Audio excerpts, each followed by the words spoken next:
On Wednesday night, the Celtics and Warriors came in as the top two teams in the NBA and played one of the best regular season games so far. The way they got here couldn't be more different.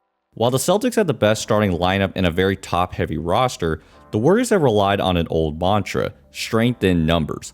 Playing as many as 13 players every night, the Warriors, with their high energy on defense and the new Splash Brothers Steph Curry and Buddy Hield, have revived themselves as one of the best teams again.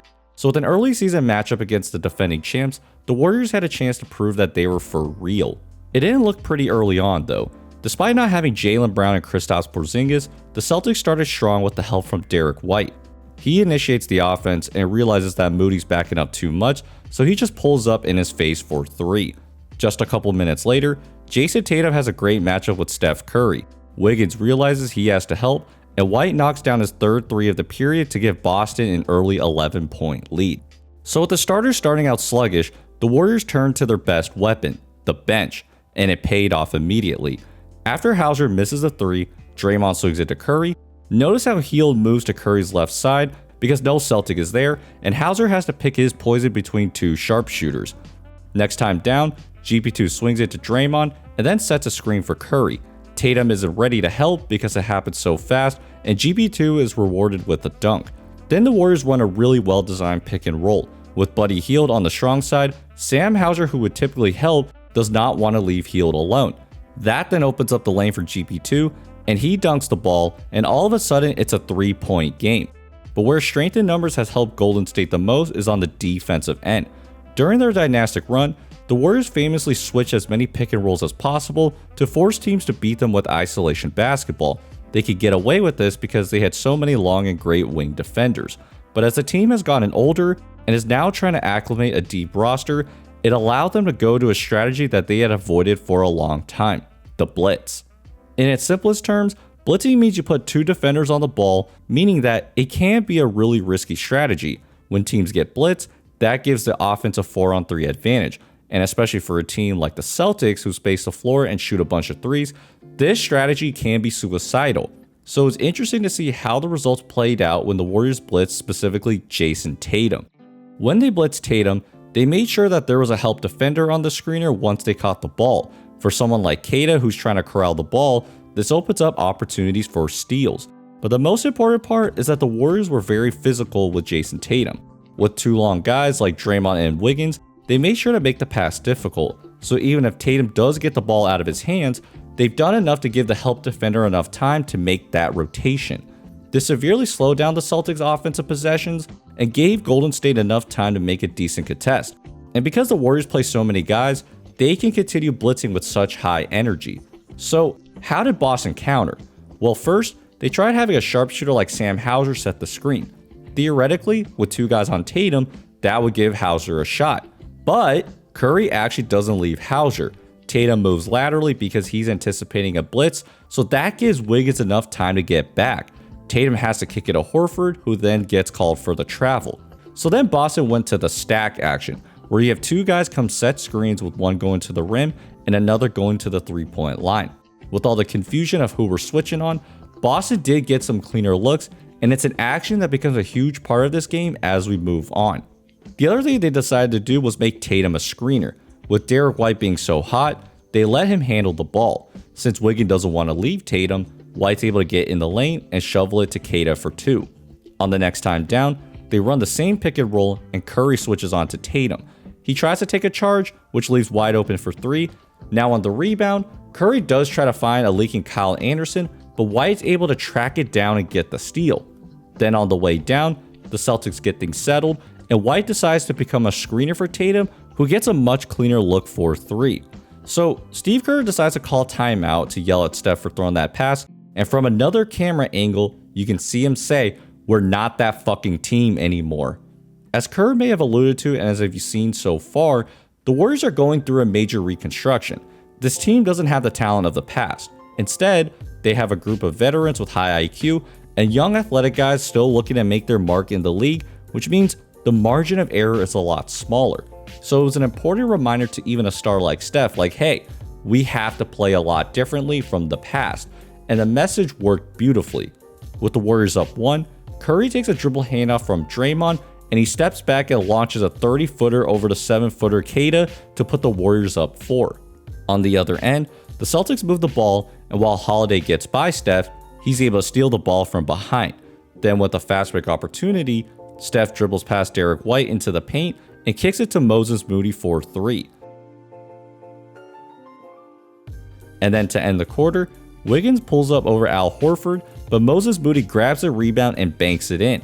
And all of a sudden, the Warriors had an 11-point lead going into halftime.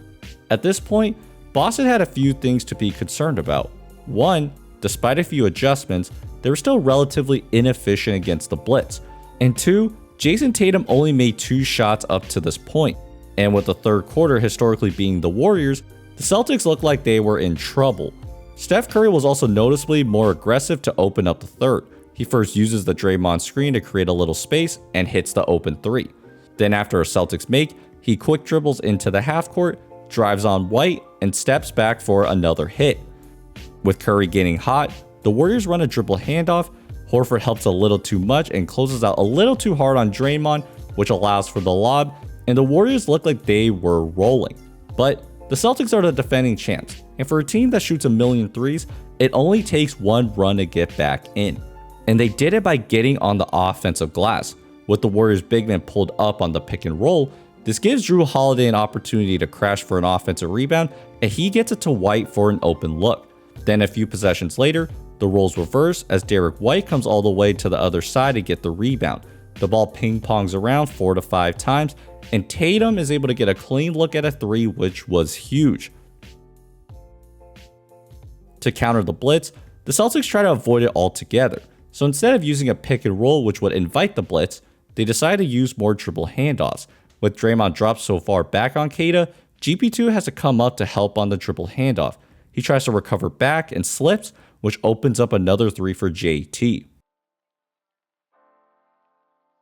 Next trip down, Hauser races up the court, the Warriors can't get matched up in time, and Tatum hits his 3rd straight 3, and all of a sudden it was the Celtics who were taking charge in the 3rd quarter. With a couple open looks, Tatum started to gain more confidence and play his matchups in isolation. So after Waters tries forcing JT left, he decides to pull up on his ass for 3, and that's 17 points for Tatum in the 3rd to bring Boston all the way back. With Tatum needing a break, it was the stack action that gave the Warriors problems. Sam Hauser, who was anticipating the blitz on Pritchard, smartly floats to the 3-point line to force Kyle Anderson into a decision, and he makes the wrong one. To end the quarter, Kevon Looney elects to go to a drop on the stack, and Pritchard steps back for another 3. Boston scored 41 points in the 3rd quarter, and that momentum with the stack action carried into the 4th. So Golden State's now selling out for the stack. So Boston's in that formation, but they actually run a little wrinkle with White curling off the screen, and Kyle Anderson falls along with the ball through the net. So what happens if the defender doesn't fall? Well, Keita smartly sets a back screen for Holiday, and looks like he's going to set another one for Pritchard. Anderson tries telling Payton to switch to Keita, but he's so worried about Pritchard, which opens up a cut and a poster dunk. The Celtics go back to that alignment again. Anticipating the blitz, Keita slips to the basket, and White goes to the wing and knocks down his 7-3 to put the Celtics up 7, and it looked like they had the game under control. Except, if you've watched these two teams in the past, these games always come down to the wire, and with Tatum back in the game, that gave Golden State the hope they needed to make a memory on the road. Boston decides to go back to the White-Tatum pick and roll, and as White goes down the lane, he turns the ball over. GP2 quickly gets it to Wiggins, who sees Tatum in his path and finishes strong at the rim. A few minutes later, Curry runs the pick and roll to get the Tatum switch, and he leaves Steph wide open to cut the lead to 1. With momentum on Golden State's side, Wiggins decides to ISO Tatum, and he knocks down his patented step-back jumper for the lead. The 4th quarter started to look like 2022, where Boston's offense looked really bland. Now, to Tatum's credit though, he did what he could to keep the Celtics afloat by attacking Buddy Hield in the isolation. But with the Warriors up 3, Curry finds Keita in isolation. Then he drives past him to his right, and this time finishes to extend the lead. On the other end, Tatum goes to his left to get into the paint, creates a little separation before pump faking and stepping through for the and 1. With Boston now down 2, the Warriors go back to the Curry ISO on Keita. Boston finally sells out to Steph and gets what they want with Draymond, but Looney comes out of nowhere to clean it up. So after attacking Heel twice, Tatum now attacks Curry. They blitz, which creates a 4-on-3, and Holiday throws it up to Keita to cut the lead in half. With the Warriors up 2, Curry pulls up for 3, and now it's Heel that's able to get the rebound. Curry immediately drives, which forces a ton of attention, and it's Kevon Looney once again there for the putback. Boston needed a bucket fast, so Tatum decides to attack Looney, and he misses the bank shot to give Golden State a chance to seal the game. And fittingly, Curry gets Horford as his matchup and creates some pressure by driving into the paint. Tatum doesn't pay attention to Hield, and the other Splash Brother knocks down a 3 to put the Warriors up 7, and more importantly, reminds Boston that they still own them. Now, this is an early regular season game with Porzingis and Jaylen Brown gone, so it remains to be seen how this matchup would actually play out. But what I think is safe to say at this point is that while basketball today does look similar all around in terms of offensive strategy, there's still plenty of different ways to get yourself to the top of the standings, as evidenced by the difference in play and roster construction of these two teams. And it'll be exciting to see how the standings shake out as the season moves forward.